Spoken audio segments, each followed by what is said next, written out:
ഇന്നില്ലേ നമുക്ക് നല്ലൊരു ലഞ്ച് ഉണ്ടാക്കാം. ആദ്യം ഞാൻ പാന് ചൂടാക്കിയിട്ട് വെളിച്ചെണ്ണ ഒഴിച്ച് കടുക് പൊട്ടി വരുമ്പോൾ അതിലേക്ക് കറിവേപ്പിലയും ഒരു ഉള്ളിൻ്റെ പകുതി കട്ട് ചെയ്തതും ചേർത്ത് കൊടുക്കുന്നുണ്ട്. ഇതൊന്ന് വാട്ടിയ ശേഷം അതിലേക്ക് ഗ്രേറ്റ് ചെയ്ത് വെച്ചിട്ടുള്ള ബീട്രൂട്ട് ചേർത്ത് കൊടുക്കുക. ഒരു പച്ചമുളക് കീറിയതും ആവശ്യത്തിനുള്ള ഉപ്പും ചേർത്തിട്ട് ഇത് നല്ലോണം ഒന്ന് ഇളക്കി കൊടുക്കണം. ഇനി ബീട്രൂട്ടിലെ വെള്ളമൊക്കെ വറ്റി വേവുന്ന വരെ ഇതൊന്ന് അടച്ച് വെച്ച് വേവിക്കുക. വെള്ളമൊക്കെ വറ്റി വെന്ത് കഴിഞ്ഞാൽ തീ ഓഫ് ചെയ്യുക. അപ്പോൾ നമ്മളെ ഉപ്പേരി റെഡിയായി. ഇനി നമുക്ക് മീൻകറി ഉണ്ടാക്കാം. ഒരു തക്കാളിയും ഒരു പച്ചമുളകും കുറച്ച് മഞ്ഞൾപ്പൊടിയും മുളക് പൊടിയും മല്ലിപ്പൊടിയും പിന്നെ പുളിവെള്ളവും ഉപ്പും ചേർത്തിട്ട് നല്ലോണം ഒന്ന് തിളപ്പിച്ചെടുക്കുക. 5-6 മിനിറ്റ് തിളച്ച് കഴിഞ്ഞാൽ നമുക്ക് മീനിട്ട് കൊടുക്കുക. മീനിട്ട ശേഷം ഒരു 2-3 മിനിറ്റ് അടച്ച് വെക്കണം കേട്ടോ. ആ സമയം കൊണ്ട് നമുക്ക് അരമുറി തേങ്ങയിലേക്ക് മഞ്ഞൾപ്പൊടിയും ചെറിയുള്ളിയും ചേർത്തിട്ട് ഒന്ന് അരച്ചെടുക്കണം.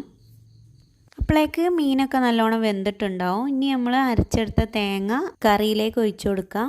മിക്സിൻ്റെ ജാറിലേക്ക് കുറച്ച് വെള്ളം ഒഴിച്ചിട്ട് അതും കൂടി ഒഴിച്ചു കൊടുക്കുന്നുണ്ട്. ഇനി ഇത് നല്ലോണം ഒന്ന് മിക്സ് ചെയ്ത് കൊടുക്കുക. മീൻ പൊടിയാതെ ശ്രദ്ധിക്കണം. ജസ്റ്റ് ഒന്ന് തിള വന്ന ശേഷം തീ ഓഫ് ചെയ്യുക. ഒരുപാട് അങ്ങ് തിളപ്പിച്ചെടുക്കണ്ട. തീ ഓഫ് ചെയ്താലും ചട്ടിൻ്റെ തന്നെ ചൂടുണ്ടാവും. ഇനി വെളിച്ചെണ്ണ ഒന്ന് ചൂടാക്കിയിട്ട് അതിലേക്ക് ഒരു നുള്ളു ഉലുവ ചേർത്തിട്ട് പൊട്ടിച്ച ശേഷം അതിലേക്ക് ചെറിയ ഉള്ളിയും കറിവേപ്പിലയും ഇട്ടിട്ട് ഒന്ന് വറവിട്ടെടുക്കണം.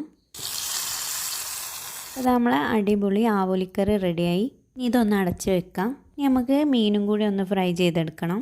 ഇനി ഒരു ചീനച്ചട്ടി ചൂടായി വരുമ്പോൾ അതിലേക്ക് വെളിച്ചെണ്ണ ഒഴിച്ച് കൊടുത്തിട്ട് കറിവേപ്പില ഇട്ട് കൊടുക്കുക. എന്നിട്ട് നമ്മൾ മസാല തേച്ച് വെച്ചിട്ടുള്ള മീനും കൂടി ഇട്ട് കൊടുക്കുന്നുണ്ട്.